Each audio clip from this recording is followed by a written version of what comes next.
session des grands dossiers qui a pour titre donc les solidarités à l'épreuve des dettes financières et écologiques. C'est un titre que nous avions choisi avant l'été et on n'a pas beaucoup de crainte de se tromper sur le fait que ces deux dettes vont marquer non seulement l'actualité de cet automne, mais je pense l'actualité de plusieurs années, voire plusieurs décennies de la sécurité sociale. Sur ces sujets, pourquoi rapprocher ces deux sujets de la dette financière et de la dette écologique? Je crois d'abord parce qu'il y a une forme de philosophie commune dans ces dettes financières et écologiques. Dans le numéro le plus récent d'Actu N3S, je citais Léon Bourgeois.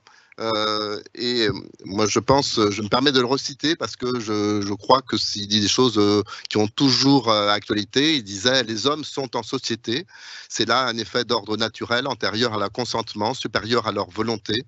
L'homme ne peut se soustraire matériellement ou moralement à l'association humaine, l'homme isolé n'existe pas, de là une double conséquence, un échange de services établi nécessairement entre chacun des hommes et tous les autres. Il y a donc pour chaque homme vivant dette envers tous les hommes vivants à raison et dans la mesure des services à lui rendus par l'effort de tous. Il y a en outre pour chaque homme vivant dette envers les générations suivantes à raison des services rendus par les générations passées. Cette dette vis-à-vis des générations futures, je crois que c'est ce qui nous oblige lorsque on est acteur de la protection sociale, acteur de la transition écologique, mais tout simplement citoyen, et c'est une question évidemment qui doit nous interpeller tous, et c'est celle dont on a voulu qu'elle couvre l'ensemble des interventions que vous allez avoir dans ces tables rondes de cette semaine. Je remercie tout de suite l'ensemble des intervenants, des animateurs, parce que vous le savez, vous avez vu le programme. Nous avons des intervenants de très haute qualité et nous allons commencer tout de suite du reste avec Franck Van Den Epp, directeur de la Sécurité sociale, qui va présenter le projet de loi de financement de la Sécurité sociale. Donc des intervenants de haute qualité pour traiter ces deux thèmes. Moi-même, je vais revenir en tant qu'animateur de la session écologie, transition écologique en fin d'après-midi. Un petit mot, donc la dette écologique, malheureusement, on le sait, c'est un sujet totalement incontournable. On a eu le rapport de Jean Pisani-Ferry, Salma Mahfouz, qui nous rappelle l'enjeu, y compris l'enjeu vis-à-vis des finances publiques de ce sujet. La dette financière, mais je laisserai ensuite Franck Van Den Epp s'exprimer. Malheureusement, les lois financières de l'automne nous remontrent que la France n'est pas dans une situation très brillante aujourd'hui sur ce sujet. Là, vous voyez un tableau avec l'ensemble de la dette des administrations publiques et sa progression depuis 1978, et vous voyez cette progression qui ne s'arrête pas et qui n'est pas prévue de s'arrêter. Bien sûr, les administrations publiques centrales, c'est-à-dire l'État, portent la partie majeure de cette dette, et les administrations de sécurité sociale ont une part beaucoup plus limitée dans cette dette. Mais pour autant, on fait partie d'un tout. Et moi, je voulais, avant que Franck Van Den Epp et d'autres intervenants s'expriment sur ces sujets, remettre le sujet des finances sociales dans la vision globale des finances publiques. Et évidemment, un des éléments qui nous frappe en cet automne, c'est l'évolution des charges d'intérêt, due, comme tout le monde sait, à la montée des taux d'intérêt. Et quand on regarde pour l'État le fait qu'entre 2023, de 38 milliards et 2027, 74 milliards dans les prévisions de la loi pluriannuelle des finances publiques, on voit cette montée tout à fait considérable de la charge des taux d'intérêt. Ce qui m'amène aussi à dire tout de suite que je crois qu'il ne faut pas opposer, malheureusement, lutte contre la dette financière et lutte contre la dette écologique. Puisque bien évidemment tous ces moyens qui sont consacrés chaque année au poids du passé, à simplement financer les dépenses qu'on n'a pas su financer en temps, elles ne peuvent pas être mises sur d'autres finalités, et notamment l'investissement pour la transition écologique ou d'autres investissements nécessaires. vous reverrez par la suite qu'heureusement, les chiffres de taux d'intérêt du côté des finances sociales sont beaucoup moins lourds que ceux de l'État pour diverses raisons. Vous aurez Jean Luret, le président de la CADES, notamment, qui va intervenir. Mais voilà, nous sommes dans une situation préoccupante et Franck Bonnep y reviendra, mais dans les préoccupations aussi, quand on regarde les annonces de la loi de financement de la sécurité sociale, on est obligé de constater que le pouvoir public ne prévoit pas un sentier de retour à l'équilibre, pour l'instant, des comptes sociaux, mais que nous avons au contraire une stabilisation des déficits. Donc pour les années à venir, ce qui nous est aussi préoccupant, évidemment. Donc voilà ce que je voulais dire au tout début de ce GDPS. Donc oui, dette financière, dette écologique, c'est des sujets, je crois, qui vont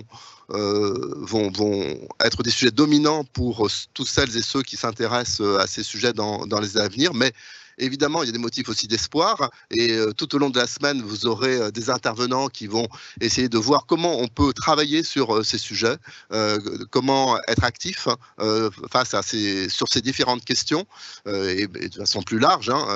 Et donc, voilà, j'espère que aussi, en tant qu'auditeur, vous trouverez des voies d'action pour la protection sociale tout au long de cette semaine. Et puis, il y a aussi un autre motif, je ne dis pas d'optimisme, enfin, que je trouve satisfaisant, mais je vais poser la question à Franck Bonnep. Il y a eu un motif de satisfaction la semaine dernière, je trouve, c'est-à-dire que le major de l'INSP a choisi la direction de la sécurité sociale. Donc, je suppose que vous êtes content, Franck. Bonjour à tous. Oui, Dominique, vous savez que c'est l'effet de la réforme de la fonction publique et que les élèves à la sortie de l'ex-ENA, l'INSP maintenant, ne peuvent plus choisir les grands corps. Il n'y a plus de grands corps à l'IGF et ils ne peuvent plus intégrer directement le Conseil d'État ou la Cour des comptes. Et donc, comme nous disons à la DSS, cette année, c'est la vérité des prix. Nous étions vraiment en situation de concurrence. Et donc, oui, le major Vincent Malpère a choisi de rejoindre la DSS. Il sera chef du bureau des prestations familiales dans lequel nous avons beaucoup de très beaux projets. Nous sommes évidemment très contents qu'il nous rejoigne. Et moi, en tant que directeur de l'N3S, j'espère que ce regain d'attractivité pour les hauts fonctionnaires va se traduire aussi pour les concours sécurité sociale, parce que la sécurité sociale, ça se joue effectivement dans les politiques publiques qui se préparent dans les administrations centrales, mais ça se joue aussi énormément aujourd'hui sur le terrain et à travers l'ensemble des organismes de sécurité sociale. Merci. Et alors, je laisse la parole maintenant à Pierre Mailleur, qui va être l'animateur. Je le remercie de plusieurs sessions, dont cette première session donc avec Franck Bonnep. Bonne session à vous deux. Donc bonjour à toutes et à tous. Merci Dominique pour cette introduction qui a permis de planter le décor.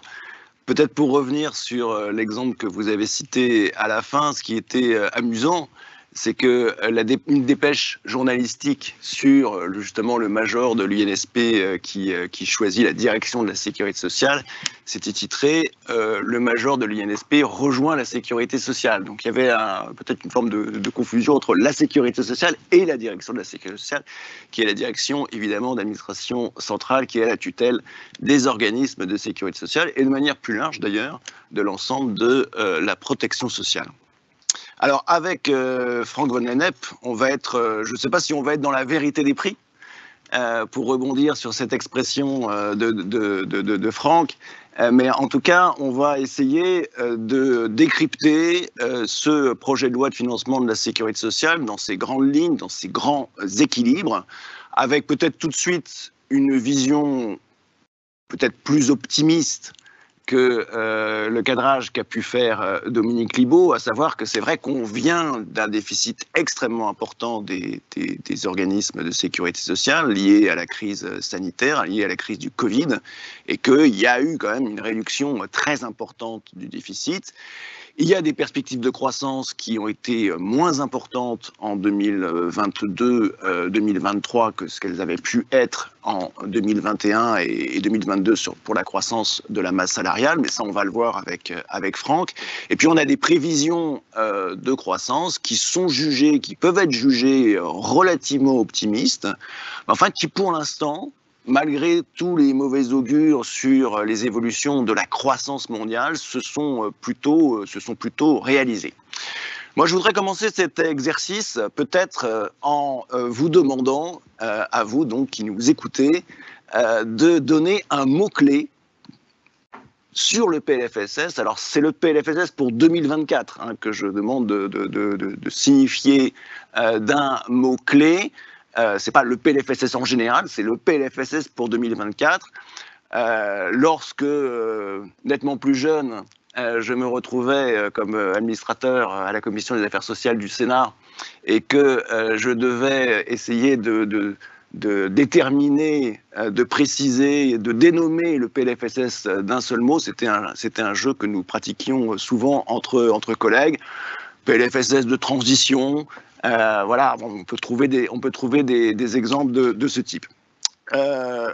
Également, peut-être vous rappeler que ça vous est dit dans le chat de l'émission, mais vous pouvez évidemment, et c'est même fortement recommandé, poser des questions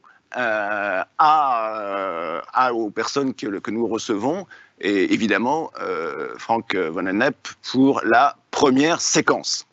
Voilà, donc le nuage de mots est en train de se constituer. Merci d'essayer de répondre, c'est pas forcément évident. On va continuer quelques secondes, encore cet exercice. On voit que le terme de solidarité émerge, surnage, j'allais dire, c'est ce qui est très bien. Bon, on va peut-être s'arrêter là. On a effectivement le mot-clé du PLFSS 2024, ça paraît quand même être le mot de solidarité, mais il y a des termes comme équilibre, il y a des termes comme inquiétude qui apparaissent également. Et il y a visiblement un dialogue entre ambitieux et peu ambitieux. J'ai vu d'ailleurs que le président de la Mutualité française avait indiqué que le PLFSS manquait d'ambition. Voilà. Alors, je me tourne maintenant vers Frank Van Lennep, directeur de la Sécurité sociale, et donc je lui pose la question, Frank Van Lennep, quel est pour vous le mot-clé qui désignerait le PLFSS pour 2024 ? Oui, merci. Je m'étais dit que je choisirais un des mots qui apparaîtrait dans le nuage de points, donc je vais évidemment choisir le terme ambitieux. Je crois que c'est un PLFSS qui est ambitieux pour la prévention et l'accès aux soins. Il ne couvre pas tous les champs, on y reviendra, il ne couvre pas tout le périmètre des dépenses des sécurités sociales. Voilà, il y a des branches dans lesquelles il y a des choses plus riches que d'autres. Évidemment, on y reviendra, il y a relativement peu de mesures dans le champ de la retraite, puisqu'il y a eu une réforme il y a quelques mois, mais en tout cas, en matière de santé, il y a une véritable ambition en matière de prévention et d'accès aux soins. Très bien. Alors, on va peut-être d'abord planter le décor financier, parce que je pense que c'est quand même important de revenir sur ces chiffres.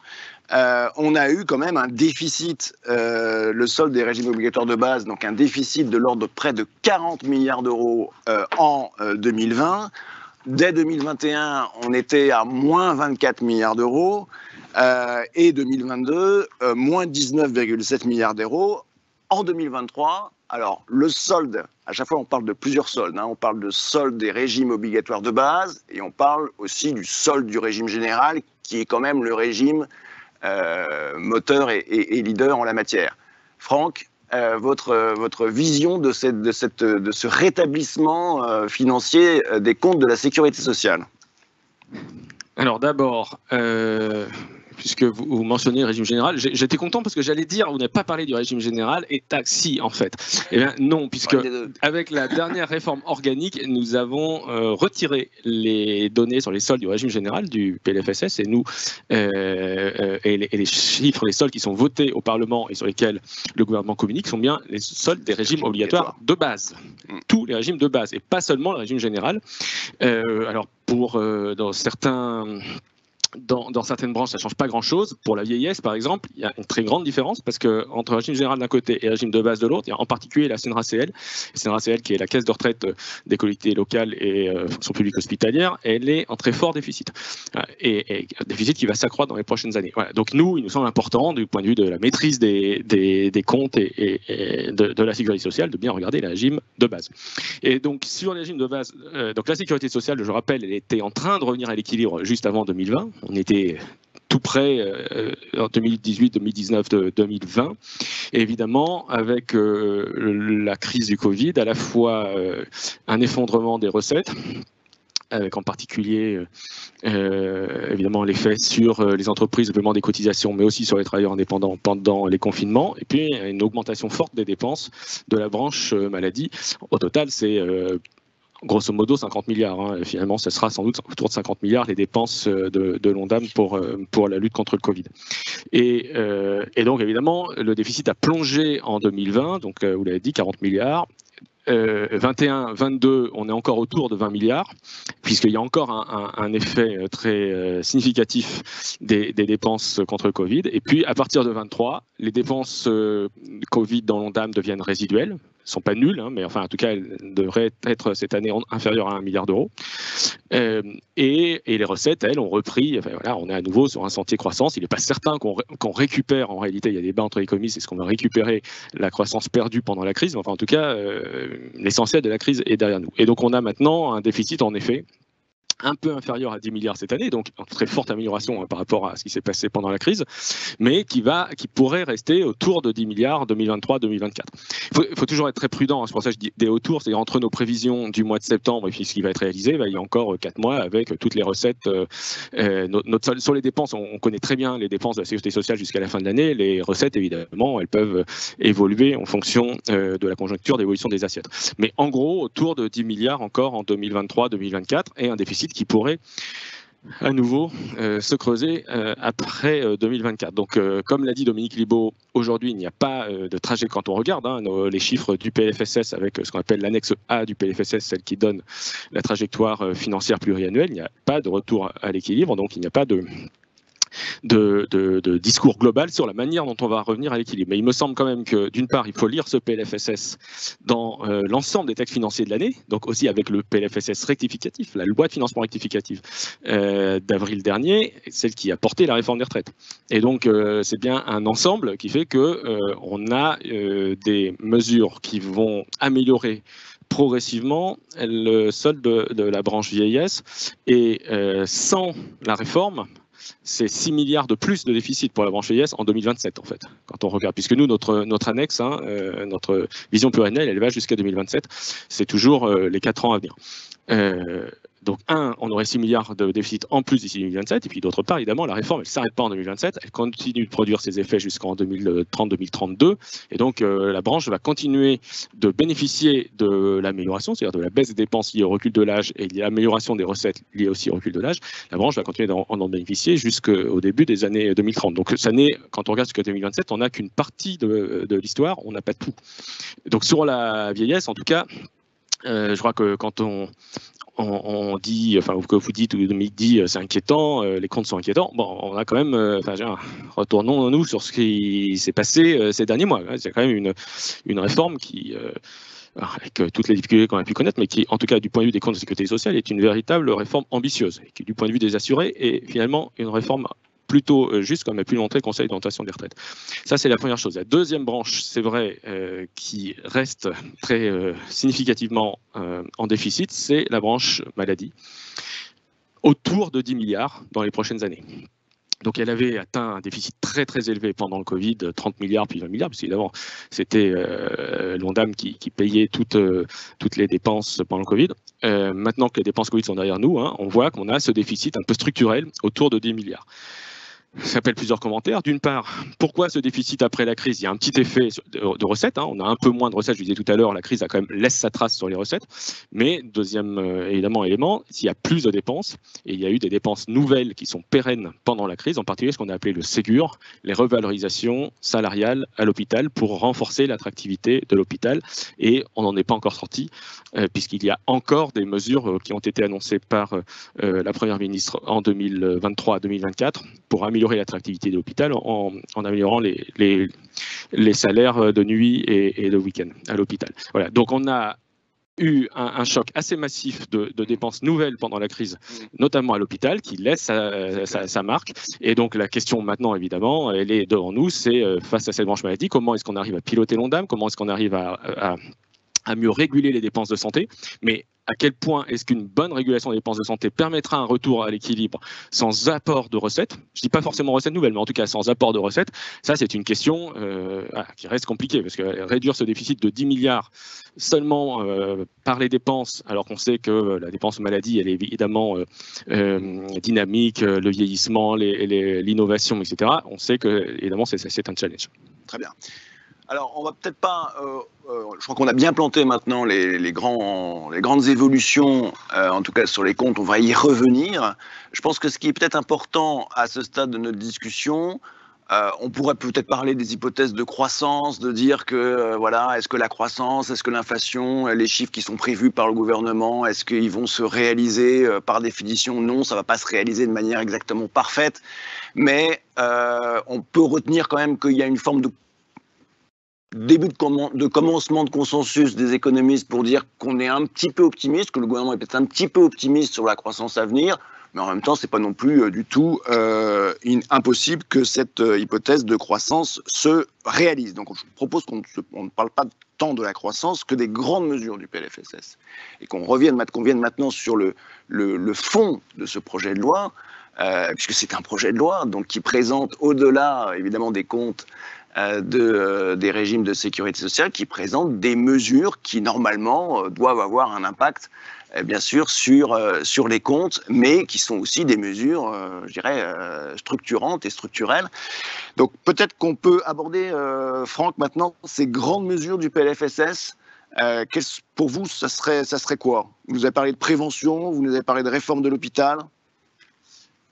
Oui, alors j'y viens évidemment simplement en disant, sans rentrer dans le débat sur la croissance, que évidemment, au-delà de la question de la croissance en 2024, et comme vous dites, de toute façon, le chiffre réalisé ne sera probablement pas le chiffre prévu, puisque il est rare quand on fait des prévisions de tomber exact, quoique pour l'instant, le chiffre 2023 devrait être très très proche des prévisions faites l'année dernière, donc finalement, pour l'instant, on est vraiment très près. Enfin, c'est un peu le hasard. En général, il peut se passer évidemment beaucoup de choses entre le moment où on fait les prévisions et le moment où l'année 2024 sera terminée.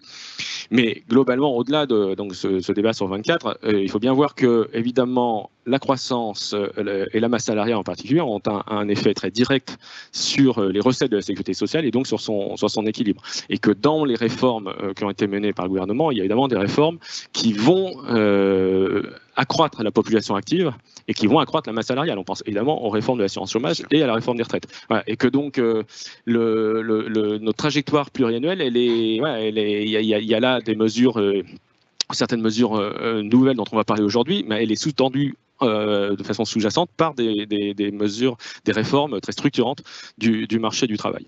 Alors sur les mesures du PLFSS lui-même, oui, il y a un paquet de mesures autour de la prévention. Je ne vais pas revenir sur toutes, mais enfin, il y en a certaines qui sont quand même assez emblématiques.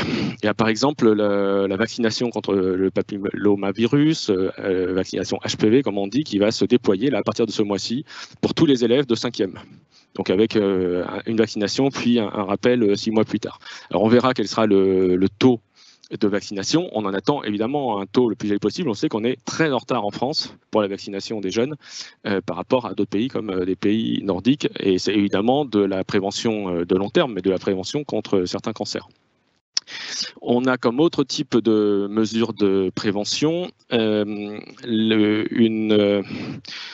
des précisions sur ce qu'on appelle les rendez-vous prévention, qui avait été un engagement du président de la République dans sa campagne et qui avait fait l'objet d'une première mesure l'année dernière en PLFSS, qui n'est pas encore entrée en vigueur parce que depuis, il y a eu de longtemps de concertation de préparation avec les experts, du contenu de ces consultations et de l'organisation, disons, entre les professionnels. Donc maintenant qu'on a bien avancé là-dessus, la mesure permet de le préciser. Il y aura des premières mises en œuvre dans les prochaines semaines de manière expérimentale et une généralisation dès le début de l'année 2024. Là aussi, c'est une mesure qui se veut très à la fois symbolique et transformatrice, de se dire il y a, alors à différents temps de la vie, quand on est jeune, au milieu de la carrière et puis au moment où on va approcher de la retraite, des temps, des consultations qui sont dédiées à la prévention, qui ne sont pas des consultations médicales traditionnelles, qui ne sont pas forcément réalisées par des médecins, qui peuvent être réalisées par d'autres professionnels de santé et qui permettent de faire le tour de la situation de la personne, de sa situation, de ses comportements de vie, de ses situations consultations en matière de dépistage, etc. Et évidemment de donner des conseils aux personnes, l'objectif étant évidemment de conseiller, d'accompagner les personnes vers des comportements plus favorables à la santé. On sait qu'on manque de ces temps-là en France et que les consultations médicales de droit commun, en réalité, sont en général un temps dédié à la prévention elle-même qui est beaucoup trop court. Autre type de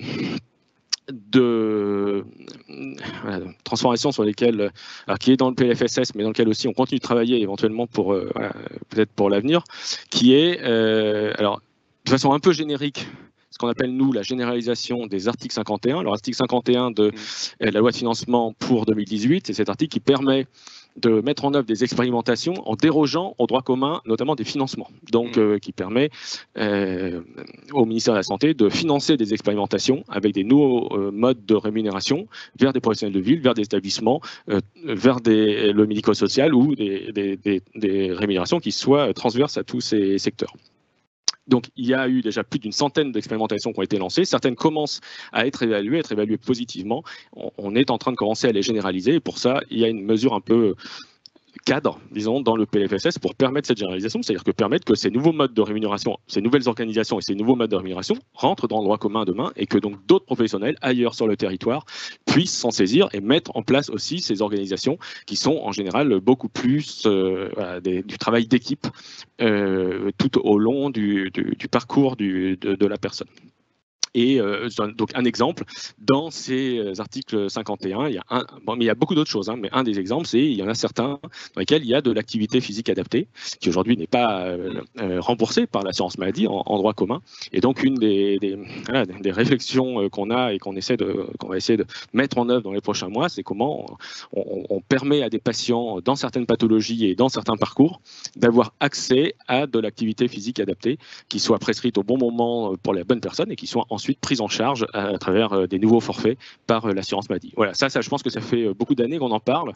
Par exemple, de l'activité physique adaptée, c'est pour la première fois, ça va commencer à rentrer en œuvre à partir de l'année prochaine grâce à ce PLFSS. Voilà, ça c'est le volet prévention. Ensuite, sur l'accès aux soins, il y a un certain nombre de dispositifs, de mesures qui sont en partie des mesures techniques dans le PLFSS, je ne vais pas toutes les citer. On sait que sur l'accès aux soins, il y a des propositions de loi en cours. On sait qu'il va y avoir une nouvelle négociation de la convention. Il devrait y avoir une nouvelle négociation de la convention médicale qui peut aussi contribuer évidemment à l'accès aux soins. L'accès aux soins, c'est aussi des plans sur certains types sur certaines pathologies, certaines filières, etc. Donc c'est évidemment très vaste et très divers. Mais alors, là, peut-être que je voulais signaler dans le PLFSS en particulier, c'est tout ce qui concerne le médicament. Vous savez qu'il y a un débat qui monte entre les industriels, toutes les parties prenantes, les industriels, les représentants des patients, les pouvoirs publics sur le financement du médicament et le financement de l'accès à l'innovation. Moi, je crois d'abord que quand on regarde qu'on prend un peu de recul, on a un très bon accès à l'innovation en France et les délais d'accès pour les patients sont en réalité, quand on prend en compte l'ensemble des dispositifs qui existent, et y compris les dispositifs qu'on dit d'accès précoce, qui sont dérogatoires, qui sont comme des fast-track pour accéder immédiatement à des nouveaux produits. Quand on prend en compte l'ensemble des dispositifs, on est certainement parmi les pays européens où les patients accèdent le plus rapidement à des nouveaux produits. Mais d'une part, les industriels considèrent que la régulation de la dépense de médicaments et des prix des médicaments a été trop volontariste depuis une dizaine d'années. Et puis, d'autre part, on a évidemment parfois des exemples de tel ou tel produit pour lequel la mise sur le marché a pu être longue ou trop longue. Donc l'objectif, évidemment, c'est de permettre de toujours avoir un accès rapide à l'innovation. Est-ce qu'il y a vraiment l'innovation? Il y a différents types de médicaments. Je parle de ceux qui sont vraiment des médicaments innovants, à toujours sécuriser un accès rapide, mais en essayant de s'inscrire dans une trajectoire qui reste soutenable à la fois pour la sécurité sociale, mais aussi pour les industriels. Et c'est là qu'il y a eu une mission de personnalité qualifiée ces derniers mois, voulue par la Première ministre, à laquelle a participé, je crois, Mathilde Lignot-Leloup, qui sera dans une prochaine table ronde.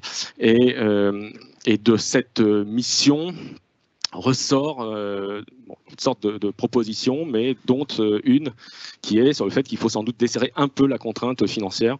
Et donc ça, le desserrement de cette contrainte financière figure dans ce PLFSS. Et ça, c'est la jambe financière d'une certaine façon. Et il y a en complément des mesures pour lutter contre les pénuries de médicaments. Vous savez que c'est évidemment un des immenses enjeux pour le ministère de la Santé et pour l'ensemble des Français, qui est l'accès aux médicaments lorsqu'il y a des pénuries. On se souvenait de certaines pénuries qui ont évidemment fait la une des journaux il y a quelques mois, et ça reviendra probablement cet hiver. C'est pas du tout spécifique à la France, c'est généralisé en Europe et sans doute ailleurs dans le monde. C'est des questions de chaîne d'approvisionnement des produits.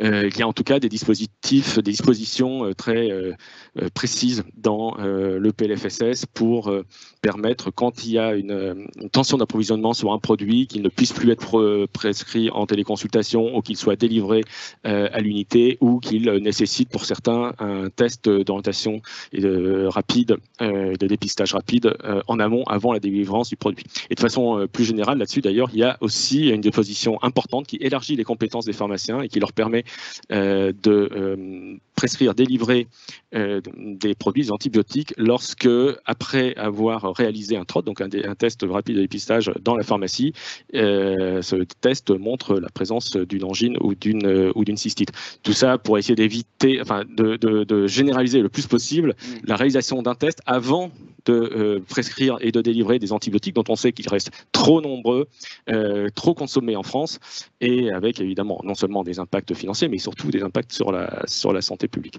Voilà, donc c'était prévention et accès aux médicaments, je crois, de transformation importante dans ce PLFSS. Je voulais peut-être citer aussi une autre mesure extrêmement importante, ambitieuse à moyen terme, qui est celle de la réforme du financement des établissements de santé, réforme de la T2A, tarification à l'activité.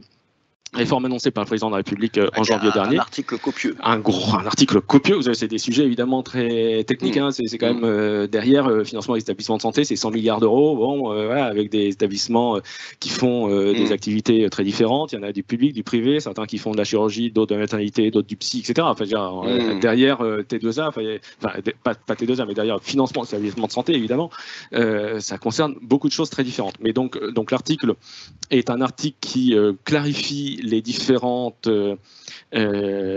segments de financement, entre des financements à l'activité qui vont demeurer, mais avec des financements qui vont pouvoir reprendre et améliorer l'existant à côté des financements à l'activité, sur des financements à la qualité, à la santé publique, et des financements qui vont mixer à la fois de l'activité et d'autres types de critères pour assurer la présence des structures dans les territoires, notamment par exemple les urgences ou les soins critiques. Voilà, donc c'est une réforme qui est, comme l'avait annoncé le président de la République, à vocation à davantage encourager la qualité, la coopération, la coordination, et pas seulement l'activité, même s'il faut garder un signal prix pour l'activité.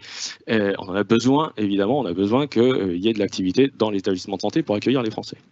Voilà, donc c'était quelques exemples. Peut-être je signale aussi, parce qu'on en a beaucoup parlé avant l'été, que dans ce PLFSS, il y a des dispositions qui avaient été annoncées par le ministre des Comptes publics précédent, Gabriel Attal, sur la lutte contre la fraude. Donc certaines des mesures qui avaient été annoncées avant l'été se retrouvent dans le PLFSS, notamment la possibilité pour l'assurance maladie de récupérer les sommes qui correspondent à la prise en charge des cotisations sociales des professionnels de santé lorsque les professionnels auront été condamnés pour fraude. Et donc ça, c'est la partie plutôt santé. Et puis, notre type de mesures importantes concerne les plateformes et les travailleurs des plateformes. Le Haut Conseil du financement de la protection sociale, présidé par Dominique Libault, nous avait dit depuis déjà quelques temps qu'il y avait très certainement des gisements de lutte contre la fraude dans la déclaration des personnes qui sont en général micro-entrepreneurs qui travaillent pour les plateformes. Donc il y a une disposition dans le PLFSS qui fait qu'à partir de 2027, en fait, les plateformes vont précompter les cotisations des micro-entrepreneurs et les reverser à l'URSSAF. Donc il n'y aura plus la possibilité d'avoir une forme de travail dissimulé des micro-entrepreneurs lorsqu'ils travaillent pour les plateformes. Très bien. Ben voilà effectivement des mesures importantes. On peut d'ailleurs dire au fond qu'il y a deux mots-clés qui viennent de s'ajouter à notre liste. Il y a le mot prévention, le mot innovation. C'est les mesures que vous avez mentionnées. Sur la prévention, on a une question dans le cadre du chat qui est au fond la question qui pose la question de la part de la prévention. Et comment peut-on influer sur les comportements pour favoriser des actions, je dirais, entre guillemets, vertueuses. Comment on peut influer sur les comportements, comment on peut développer, quelles sont les idées de la direction de la sécurité sociale pour développer encore plus la prévention? Alors, c'est pas tant les idées de la direction de la sécurité sociale, parce que la prévention, c'est pas forcément totalement le sujet de la direction de la sécurité sociale, même si là, on est là pour nous assurer le financement, mais enfin, il y a quand même une direction qui s'appelle la Direction Générale de la Santé, au ministère de la Santé, qui porte ces sujets-là. La prévention, en effet, c'est quand même un terme assez générique. Et il suffit pas de crier plus de prévention, évidemment. C'est comme en toute chose, il faut définir des actions, mais il faut réussir à les mettre en œuvre et que les personnes qui en sont la cible se les approprient. Et donc, derrière prévention, il y a des choses qui sont... il y a différents types d'actions. Il y a des actions qui sont, par exemple, de la communication grand public. Vous savez, les campagnes, les antibiotiques, c'est pas automatique. C'est-à-dire que voilà, c'est en répétant des messages clés comme ça, suffisamment simples, et qui rentrent dans nos têtes à tous. Donc ça, c'est une des pistes possibles. Après, vous avez des actions qui peuvent aller soit plutôt vers les professionnels, soit plutôt vers les assurés ou les patients. Et vers les professionnels, l'idée c'est que les professionnels intègrent la dimension prévention dans leur activité, professionnels que ce soit en ville ou à l'hôpital. Donc évidemment pour ça il faut financer. Donc par exemple les rendez-vous prévention, il y aura des financements. On voit bien que l'éducation thérapeutique à l'hôpital, il y a des financements, etc. Donc il faut trouver à la fois des financements, mais évidemment ça suffit pas. Également de la formation des professionnels, puis souvent des outils aussi. Voilà. Et puis du côté des patients ou des assurés, c'est là que souvent on tâtonne encore, c'est-à-dire que par exemple vous avez beau offrir à tous les assurés des campagnes de dépistage, ça suffit pas forcément. On peut avoir des taux de recours au dépistage qui restent faibles alors que chacun a accès au dépistage. C'est vrai pour les hommes comme pour les femmes, c'est vrai dans toutes les tranches d'âge. Et ça, voilà, déclencher le comportement entre guillemets d'achat, c'est-à-dire d'achat par l'assuré de l'acte de dépistage, c'est là que on a sans doute encore des efforts à faire, que l'assurance maladie en particulier peut-être est celle qui est la mieux placée, qui a le contact direct avec les assurés à travers les outils Amélie, Mon Espace Santé, etc., pour à la fois avoir les bons reminders, les bons messages au bon moment, et puis le bon contenu du message, sans culpabiliser, mais en même temps en faisant comprendre que ce sont des conseils qui en général sont évidemment des conseils importants. Et ça, vous savez, on a derrière beaucoup, enfin quand vous avez un peu la littérature internationale, beaucoup la question des nudges, c'est-à-dire quelles sont les bonnes manières de déclencher les bonnes incitations, pas financières en général pour les patients, même si on pourrait toujours imaginer des incitations financières. Je pense que c'est pas trop le sujet, on va dire, de prévention, mais les bons messages qui vont déclencher les comportements et les réflexes. Et enfin, c'est compliqué tous les jours, hein, parce qu'on est tous, vraiment tous face à cette question. Nous tous, tous les jours, tout à coup, oui, vous faites une soirée et vous dites, est-ce que ce verre-là, quand c'est le premier, ça va, le deuxième, troisième, quatrième, au bout d'un moment, vous dites, ça va être trop. Et tous, on se dit, à quel moment est-ce que, on a quelque part une petite musique dans le cerveau qui va dire, stop. C'est la même chose pour les comportements de dépistage. C'est la même chose pour les comportements d'achat. Quand vous allez faire vos courses au week-end, vous dites, non, ça, finalement, est-ce que c'est trop sucré ou pas? Vous voyez qu'on a autre type d'exemple d'accompagnement de nudge, évidemment, c'est le Nutri-Score. Ça, c'est typiquement un nudge. Voilà. A, B, C, D, E. Essayer d'acheter A, B plutôt que D, E, c'est vraiment un nudge. Voilà. Donc, ça montre que les outils existent et qu'on progresse. On a la réputation en France d'être assez en retard sur la prévention. Donc, évidemment, une ambition très forte du ministre qui est ministre de la Santé et de la Prévention, c'est de faire quelques grands pas en avant dans les prochains mois. Alors, il y a une question dans le chat, mais on va peut-être pas l'aborder là maintenant parce que c'est une question sur l'évaluation des actions de prévention qui est une des questions peut-être les plus difficiles qui existent en la matière. On verra si on peut y revenir. Peut-être revenir quand même sur nos comptes de la sécurité sociale, voir les perspectives. Alors, Donc j'ai bien compris que maintenant on parlait, il fallait surtout pas parler du régime général, donc on parle de l'ensemble des régimes obligatoires de sécurité sociale, de base, régime de base, on va y revenir là aussi. Donc ces régimes obligatoires de base, il y a quand même encore des branches qui existent, des branches différentes. Donc il y a la branche maladie, il y a la branche famille, il y a la branche accident du travail, il y a la branche vieillesse, il y a la branche autonomie qui a été créée à l'été 2020. Moi, j'aimerais qu'on fasse là le petit exercice de regarder un peu en perspective. On l'a déjà dit, hein, vous l'avez déjà dit sur la branche maladie, la branche vieillesse, mais qu'on regarde un peu en perspective parce qu'il y a quand même des branches excédentaires. Alors, qu'est-ce qu'on fait de ces excédents? Comment ça se passe? Voilà. Et notre branche autonomie qu'on vient de créer, où elle en est? Donc il y a 3 branches, donc il y a deux branches déficitaires, j'en ai parlé tout à l'heure, vieillesse, maladie, puis il y a 3 branches excédentaires, accident du travail, maladie professionnelle, famille et autonomie. Les excédents des branches excédentaires étant nettement moindres que les déficits des branches déficitaires, hein, donc c'est pour ça qu'au total, les régimes de base restent des déficitaires. La branche autonomie donc, a été créée, vous l'avez rappelé, en 2020. Elle bénéficie à partir de 2024 de 0,15 points de CSG supplémentaires qui lui sont affectés et qui lui viennent de la CADES. Voilà, donc en fait, on enlève un petit bout de recette de la CADES qu'on affecte à la CNSA à partir de 2024. Donc ça, c'était une des décisions de 2020 quand la branche a été créée.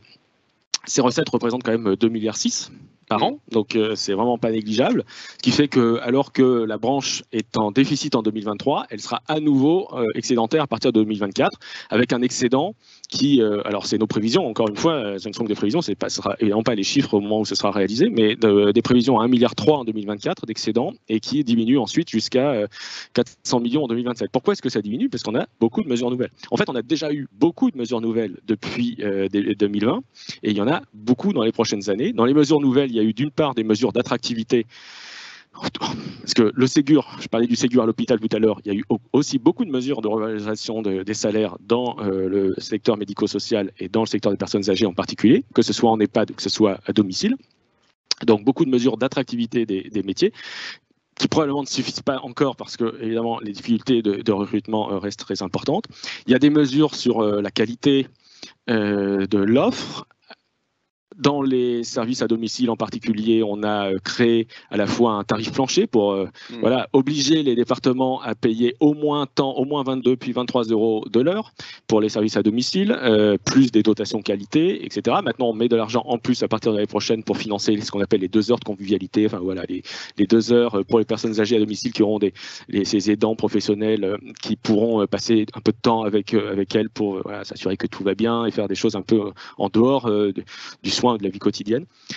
Il y a aussi évidemment des investissements dans les SIAD, des services infirmiers avec des créations de places. Il y a des investissements dans les EHPAD avec là aussi à la fois des créations de places mais aussi des recrutements, l'objectif étant à terme d'augmenter le nombre ce qu'on appelle le taux d'encadrement, donc le nombre de professionnels par lit. Donc avec tous ces investissements, on est sur un investissement global de plusieurs milliards depuis 2020 et qui va se poursuivre. Vous savez, Dominique Libaud avait dit dans un rapport il y a quelques années il faut 10 milliards d'ici 2030.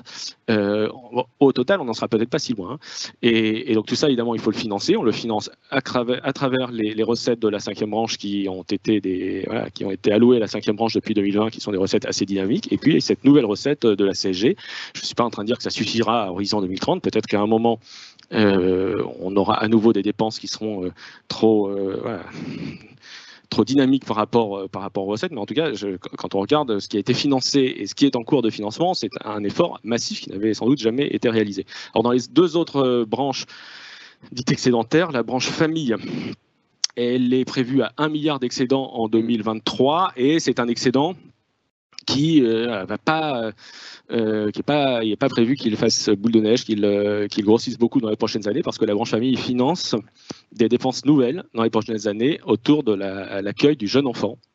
Elle va financer à la fois la réforme du complément de mode de garde, ça c'est pour les assistantes maternelles, mesure décidée en PLFSS pour 2023 mais qui entrera en vigueur en 2025, et puis elle doit financer la mise en œuvre de la convention de justice et de gestion de la CNAF dans laquelle il y a des investissements, il y a 900 millions d'investissements d'ici par an, hein, ça sera 900 millions en 2027 dans la petite enfance. Donc tout ça Voilà, c'est dans la COG et dans le PFSS qui fait écho à l'engagement du gouvernement autour du service public de la petite enfance.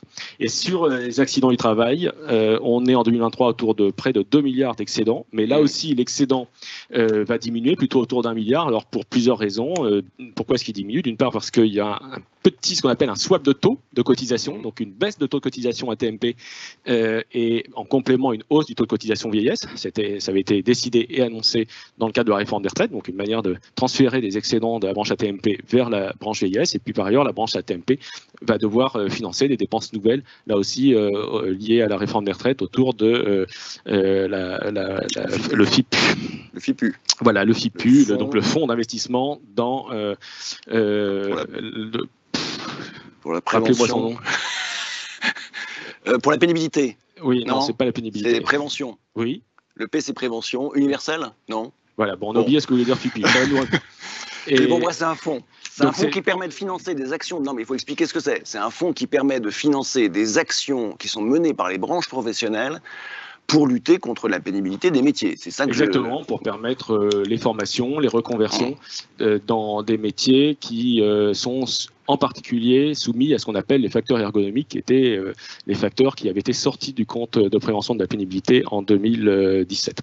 Voilà, et donc ça représente à peu près 1 milliard de dépenses nouvelles pour la branche AT-MP d'ici 2027. Voilà.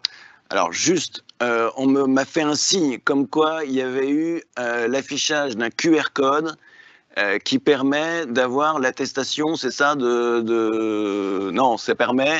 Oui, c'est ça, c'est l'attestation pour d'avoir suivi en fait cette séquence webinaire. J'ai beaucoup de questions, là, ça y est, vous vous êtes décoincés. Vous avez un certain nombre de questions qui arrivent parfois assez précises, assez importantes. J'essaie d'en faire un bref survol, pardon. Je crois qu'il y a une question qui est intéressante, qui est une question sur la lutte contre la fraude, et qui dit en substance quels seraient les moyens pour renforcer l'esprit citoyen des usagers bénéficiaires de la sécurité sociale, bien sûr, afin de les sensibiliser pour lutter contre les abus. Parce que c'est vrai que c'est intéressant, c'est vrai que les actions de lutte contre la fraude, en général, il y a un côté évidemment répressif, ce qui est tout à fait normal. Il y a donc des plans qui sont annoncés de manière fréquente par les différents ministres en charge. Mais au fond, il faut parfois aussi intéresser le citoyen, usager, bénéficiaire, assuré. Voilà, je pense que c'est quand même un élément important. Oui, alors dans la lutte contre la fraude, il y a différents publics. Vous avez les citoyens bénéficiaires, oui, mais vous avez aussi la fraude des professionnels de santé, et puis vous avez la fraude des entreprises, le travail dissimulé. Et donc, c'est bien sur l'ensemble des cibles qu'il faut faire porter des actions, la cible des citoyens n'étant que... Voilà, un public parmi d'autres. Et donc les actions n'étant pas forcément les mêmes. Sur les entreprises, par exemple, il faut évidemment, pour détecter le travail dissimulé, il faut des outils de l'URSSAF de plus en plus développés, modernes, sur l'analyse des données, et essayer d'imaginer, de trouver là où sont les irrégularités dans les déclarations des entreprises, par exemple. Et puis ensuite, il faut aller très vite parce que très souvent, les entreprises disparaissent. Quant aux professionnels de santé, là, c'est des outils, là aussi, de plus en plus à la fois de détection sur données, puis ensuite de contrôle. Il faut que l'assurance maladie met en œuvre des plans de contrôle renforcés vers les professions. Vous avez entendu parler la semaine dernière par le directeur général de l'assurance maladie des contrôles contre la fraude aux prothèses auditives, oui. Et qui représentent plusieurs dizaines de millions d'euros. Avec des exemples de la CEPAM de Seine-Saint-Denis. Avec des exemples tout à fait parlants de ce qui était une vraie fraude, qui, bien sûr, il y avait derrière, l'acte n'avait absolument pas été rendu. Et puis, alors pour ce qui concerne les personnes elles-mêmes, dans le champ de la sécurité sociale, vous avez la fraude à l'assurance vieillesse, qui est probablement la moins développée. Je ne dis pas qu'elle n'existe pas, mais elle est probablement la moins développée, parce que quand vous avez liquidé votre retraite, au moment où vous liquidez votre retraite, vous êtes là, vous avez les données existent dans les comptes des régimes, et puis ensuite, tant que vous êtes vivant, vous avez le droit à votre retraite. Donc il peut y avoir un peu de fraude à l'existence, mais en réalité très très peu en France et en Europe, parce qu'on a évidemment tous les systèmes d'état civil, donc vous savez, on parle parfois de la fraude à l'existence dans certains pays, à l'étranger, où on a des retraités qui perçoivent une retraite française et qui vivent dans certains pays dans lesquels il n'y a pas d'échange automatisé de données d'état civil. Sur l'existence. Oui. Voilà. Donc sur la fraude à l'existence, il y a des actions à mener, mais qui restent plutôt ailleurs et pas trop en France. Et sur la fraude hors vieillesse, surtout famille et maladie, alors dans les fraudes qui existent, vous avez des fraudes aux revenus, et puis des fraudes à la résidence. C'est quand même sans doute les principales fraudes. Alors, la fraude à la résidence, c'est-à-dire des gens qui ne seraient pas en France. Alors après, vous avez même la fraude à l'existence, c'est-à-dire des gens qui inventent un compte. Voilà, bon, ça existe. On en parle quand on le voit arriver, des gens qui s'inventent une existence. Mais bon. Ensuite, vous avez donc la fraude à la résidence, c'est les gens qui habitent à l'étranger et qui ne passent que quelques semaines, quelques mois en France par an, mais qui, lorsqu'ils sont en France, perçoivent quand même des prestations sans être en France, ou qui se font soigner en France alors qu'ils n'y ont pas droit, ou en tout cas se font rembourser leurs soins en France alors qu'ils n'y ont pas droit. Et puis, donc ça, c'est la fraude à la résidence. Et puis la fraude aux revenus, évidemment, c'est les gens qui ne déclarent pas tous leurs revenus et qui donc bénéficient de prestations sous conditions de ressources alors qu'ils n'y ont pas droit. Alors, déclarer les revenus, ça, vous voyez bien, c'est très en lien, évidemment, avec l'URSSAF. Et si vous connaissez les revenus, enfin, si l'employeur dissimule les revenus et que le salarié les dissimule, évidemment, c'est un peu compliqué. Mais enfin, que ce soit par l'un ou par l'autre, finissez par les avoir. C'est la fraude, sans doute, à la résidence, sur laquelle il y a vraiment des progrès encore en cours. En particulier de personnes qui quittent le territoire français sans déclarer qu'elles sont parties, ou en oubliant de le faire. C'est pas forcément une fraude, ça peut être un oubli. Voilà. Et donc là, il y a des actions en cours, et donc tout ça va beaucoup reposer sur des croisements de fichiers entre branches de sécurité sociale, mais croisements de fichiers entre la sécurité sociale et les autres administrations, notamment la DGFiP, mais parfois, pourquoi pas, des croisements de fichiers aussi entre la sécurité sociale et d'autres acteurs extérieurs.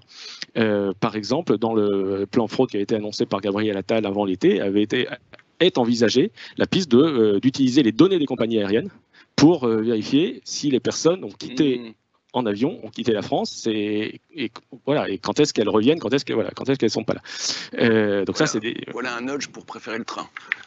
Oui, alors ça dépend où vous allez. Oui, c'est ça. Mais en tout cas, évidemment, si vous allez en train jusqu'en Espagne, en Italie, vous prenez l'avion après, il faut qu'on puisse utiliser les données des compagnies aériennes en Europe et pas seulement en France.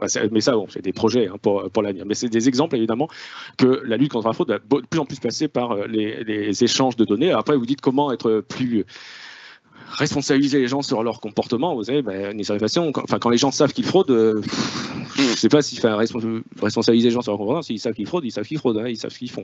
Après, là où il y a peut-être une zone un peu plus grise, c'est sur les abus, qui ne sont pas totalement de la fraude, qui ne sont pas forcément de la fraude, mais qui sont allés qui sont à la limite, quoi. Alors, et un des sujets dont on parle beaucoup en ce moment, c'est les arrêts de travail. Et donc, vous avez des arrêts de travail, une partie des arrêts de travail, une fraction minoritaire des arrêts de travail, qui sont dans la zone grise. Et donc, ça veut dire que dans certains cas, le prescripteur a prescrit un arrêt de travail, alors qu'on est plutôt en dehors des recommandations. Et le salarié a accepté ou a demandé un arrêt de travail en sachant que probablement on allait un peu au-delà de son besoin médical.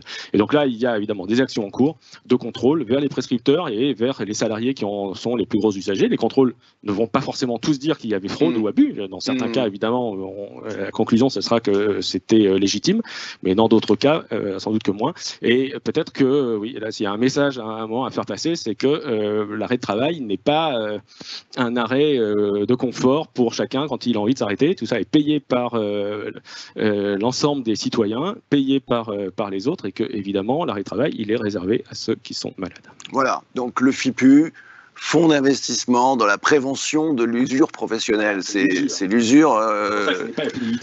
Nous sommes tellement usés que nous avons oublié le mot usure. Bon, alors Franck, beaucoup de questions encore sur les exonérations de cotisation peut-être, parce que ça, je pense que c'est souvent un truc qui revient. C'est il y a de l'argent. Simplement, il y a des exonérations de cotisation. Si jamais la sécurité sociale avait l'ensemble de ces cotisations, peut-être qu'elle se porterait mieux, ou peut-être que ses perspectives seraient meilleures. Alors Franck, là-dessus, peut-être.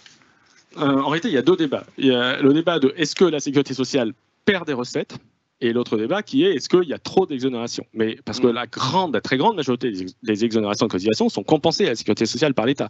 Et on a aujourd'hui la sécurité sociale, elle perçoit une fraction de TVA qui est importante. En fait, la TVA aujourd'hui, elle est vraiment partagée entre l'État et la sécurité sociale. C'est-à-dire que il y a une TVA sociale.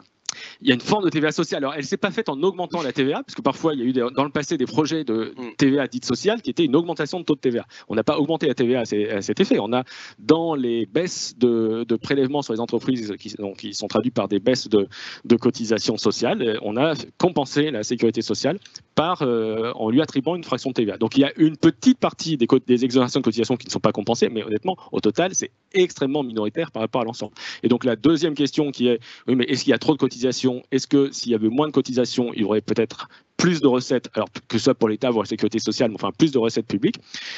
Bon, évidemment, tout ça, c'est des débats bien connus, anciens, concernent évidemment beaucoup les économistes. Globalement, il y a plutôt un consensus chez les économistes pour dire que ces exonérations de cotisations ont favorisé l'emploi, et donc en favorisant l'emploi, en fait, par ricochet, ont aussi favorisé la sécurité sociale. Alors il y a quand même encore des débats, toujours des débats sur les exonérations de cotisations sociales. Il y a encore eu un rapport récent de la MEXT de Marc Ferracci et Jérôme Gage. Voilà, il y a peut toujours y avoir des propositions de réduire les exonérations, mais enfin, quand même, globalement, entre les différentes mesures qui ont été prises sous le quinquennat de François Hollande, puis depuis 2017, il y a eu globalement des mesures de baisse du coût du travail, y compris jusqu'à des niveaux de revenus assez élevés, puisqu'on va même jusqu'à 3,5 SMIC pour ce qu'on appelle le bandeau famille. On peut toujours en discuter, mais enfin, globalement, on peut plutôt avoir une appréciation positive de l'impact sur l'emploi de la période récente. Oui, et donc si jamais on revenait par exemple sur la proposition phare du rapport Ferracci-Gage, si on revenait spécifiquement sur cette exonération, je crois que c'est au-delà d'un certain niveau de salaire, il y aurait peut-être plus de cotisations de sécurité sociale pour la sécurité sociale, à supposer qu'il n'y ait pas d'effet négatif sur l'emploi, mais en revanche, il n'y aurait pas la compensation via des recettes fiscales. On ne peut pas avoir le beurre. Voilà. Je pense que c'est important de le dire, parce que souvent, il y a logique, c'est que si on relève des cotisations qui ont été exonérées, la logique, c'est de rendre un peu de TVA à l'État, puisque l'État compense à la sécurité sociale. Bon, mais je crois que c'est important, ce débat, il mérite toujours d'être clarifié depuis au moins 25 ans. Une question peut-être sur les fraudes, encore sur les fraudes, parce qu'il y a une question très précise qui indique qu'il y a une évaluation de la fraude pour la CAF, donc qui est évaluée par la Cour des comptes. Et visiblement, elle n'existerait pas, cette telle évaluation n'existerait pas sur d'autres branches, notamment l'assurance maladie. Alors pourquoi cette différence de traitement? Plusieurs choses. D'abord, en effet, il y a une méthodologie assez éprouvée de la CNAF. En fait, c'est la CNAF qui évalue les fraudes aux prestations, pas que prestations familiales, aux prestations qu'elle verse. Évidemment, parmi les prestations qu'elle verse, il y a par exemple le RSA, la prime d'activité, qui ne sont pas des prestations de sécurité sociale. Mais donc, la fraude des prestations aux prestations versées par la CNAF est en effet évaluée régulièrement depuis pas mal d'années maintenant, avec une méthodologie assez éprouvée. Ce que la Cour des comptes a dit, c'est qu'il faudrait améliorer, mais elle nous le dit depuis plusieurs années, améliorer l'évaluation de la fraude à l'assurance maladie, mais ça tombe bien, parce que c'est bien ce que la CNAM est en train de faire depuis 2 ans maintenant, et simplement, plutôt que d'essayer d'évaluer de façon transversale, avec une méthodologie unique, la fraude des professionnels de santé, ce que la CNAM a fait, c'est qu'elle a découpé en professions, parce qu'en fait, les professionnels ne sont pas du tout les mêmes, la fraude n'est pas du tout la même, donc c'est en cours. Il y a eu une évaluation l'année dernière de la fraude des infirmières, par exemple, et donc ça reste en cours. Et j'ajoute que le ministre des Comptes publics lance un conseil d'évaluation de la fraude, alors pas que sociale, fiscale et sociale, qui sera lancé demain avec des personnalités qualifiées. Dominique Libaud y interviendra demain, présenter les travaux du Haut Conseil du financement de la protection sociale. Et donc l'objectif du gouvernement étant bien d'avoir ce conseil avec des personnalités qualifiées indépendantes, totalement indépendantes du gouvernement pour une partie d'entre elles, et d'avoir un suivi dans la durée de l'évaluation de la fraude fiscale et sociale. Très bien. Il nous reste 5 minutes, donc c'est pas les 5 dernières minutes du fameux feuilleton là, série policière, non. Une question, sérieusement, une question sur l'indexation des pensions de retraite. Parce que ça, c'est l'indexation des pensions de retraite. On a donc annoncé que sur les régimes obligatoires de base de retraite, l'indexation qui serait retenue serait l'application de la règle, qui est de coller à l'évolution des prix. Et donc, on est sur une indexation, Franck, de 5, a priori, sur les pensions de retraite. On est à 5,2%. Environ 5%. Environ 5%. Ce qui du coup, il y a eu un débat, hein, il y a eu même des tribunes d'économistes dans les Échos la semaine dernière, qui ont pu indiquer qu'elles trouvaient que le choix était contestable, parce que au fond, les retraités étaient finalement mieux lotis ou mieux traités, ou apparaissaient mieux traités, hein, je ne prends pas parti, que, par exemple, les salariés. Alors, est-ce que... Et puis, voilà, avec effectivement des observations selon lesquelles, si jamais on imaginait une revalorisation des pensions à 3,5 ou à 4%, bah, ça représente, en fait, sur la masse des pensions de retraite qui sont versées, ça représente une économie en milliards d'euros qui est pas nulle. Là-dessus, Franck ? Mais, alors, je dis environ, c'est normalement un peu plus de 5%, mais en fait, c'est jusqu'à la période du mois d'octobre, donc oui. Le chiffre officiel sera connu dans quelques semaines.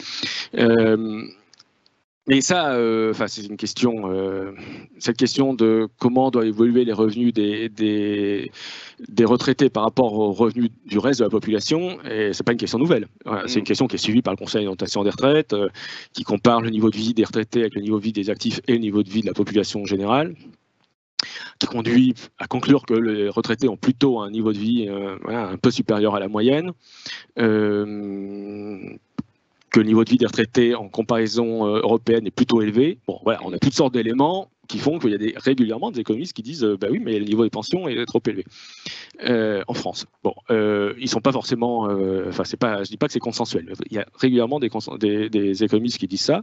Après, c'est quand même un sujet à la fois de promesses politiques aux retraités. Vous prenez votre retraite dans votre pays, on vous promet, la loi vous promet, vous aurez une indexation sur les prix. Aujourd'hui, c'est dans la loi. C'est dans la loi, et depuis 30 ans, c'est l'indexation sur les prix des retraites. Alors, il y a eu quelques exceptions lorsque de temps en temps il y a une sous-indexation des pensions. Enfin, en 30 ans, je pense qu'il y en a eu très peu au régime général.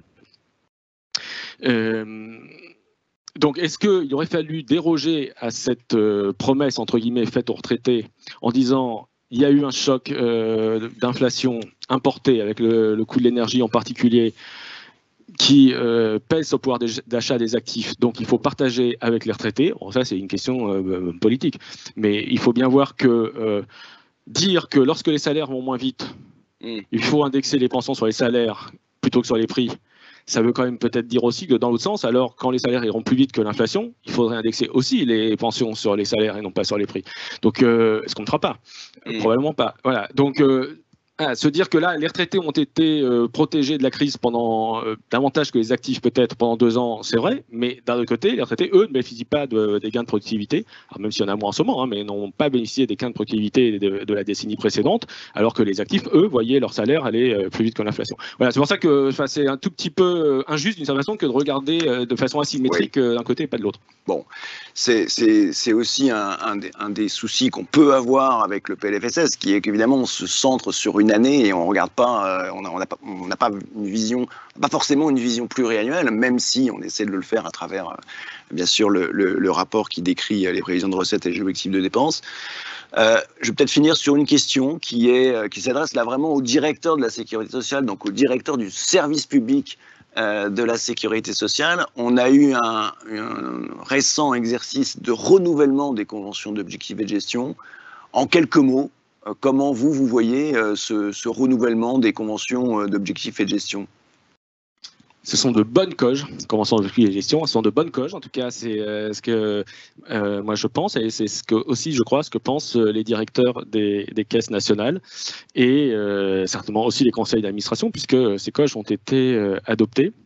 Elles ont donné lieu à de longs travaux pendant 1 an, avec des priorités qui sont les priorités un peu traditionnelles, autour de la qualité de service, de la relation de service, qui doivent des priorités qui doivent intégrer les changements, par exemple l'intégration des France Services dans le paysage.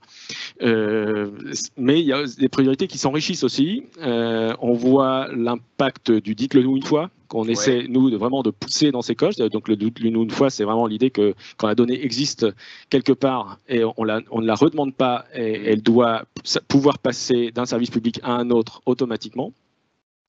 Et donc ça, on a beaucoup de projets. On a un des projets très connus qui est Solidarité à la source, qui s'appuie là-dessus, mais il y a beaucoup d'autres projets infra, moins visibles, peut-être plus gestionnaires, mais entre caisses, et pas seulement entre caisses, là aussi entre la sphère sociale et d'autres sphères, en particulier la sphère fiscale. Et puis, on a aussi une nouvelle priorité, enfin, pas totalement nouvelle, mais à laquelle on a essayé de donner beaucoup plus de visibilité. Je fais écho à ce que disait Dominique Libaud tout à l'heure, autour de la transition. Et donc, davantage de sobriété, davantage d'indicateurs, bilan carbone. Il faut qu'évidemment chaque réseau fasse son bilan, puis ait des objectifs, les suivre, etc. Tout ça c'est vrai qu'on est un peu parti d'une feuille blanche parce que ça n'avait pas encore été réalisé. Donc, c'est en cours et c'est une des ambitions fortes de la COJE. Très bien, merci beaucoup Franck Van Lennep. Donc merci à tous pour vos questions nombreuses. On n'a pas pu répondre à tout, mais il y a des séquences justement dans ces grands dossiers de la protection sociale qui permettent de répondre de manière plus précise aux grands thèmes qui ont été abordés. Vous avez tous compris maintenant la fonction du QR code qui est donc à la fois d'évaluer et d'attester, évaluer cette séquence et attester de votre présence. Nous nous retrouvons à 15h30 précise sur les sujets de la dette sociale.